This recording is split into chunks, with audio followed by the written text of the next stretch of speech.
Quel personnage de One Piece partage ton signe astrologique? Seras-tu un pirate de la pire génération, un amiral de la marine, ou un empereur des mers? Découvrons-le maintenant. Les Sagittaires sont Shanks.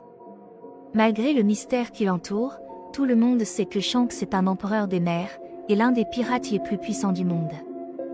Les Sagittaires sont connus pour être les voyageurs du zodiaque et des aventuriers. Ils sont uniques et aiment leur indépendance.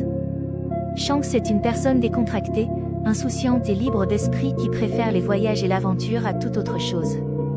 En tant que Sagittaire, Shanks représente l'âme de la fête. Il est ouvertement enjoué, mais, comme tout autre personnage, Shanks est confronté à des objectifs moralement contradictoires. Il considère que le chaos n'a pas de raison d'être et tente de maintenir la paix parmi les autres. Les Béliers sont Luffy.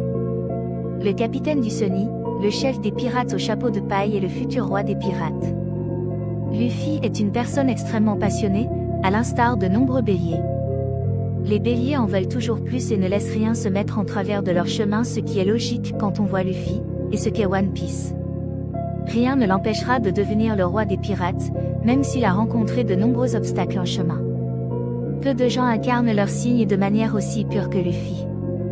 Les Vierges sont Boa Hancock. Boa Hancock est l'impératrice des pirates. Présentée comme une capitaine corsaire, elle est également connue pour être la plus belle femme du monde. Les Vierges ont un extérieur dur, ce qui les fait parfois paraître froides et distantes à ceux qui ne les connaissent pas bien. Ce sont des perfectionnistes qui se nourrissent de la critique et qui aiment que les choses se passent comme ils le souhaitent. La première impression de Boa Hancock est celle d'une princesse froide, mais elle finit par montrer une personnalité complexe.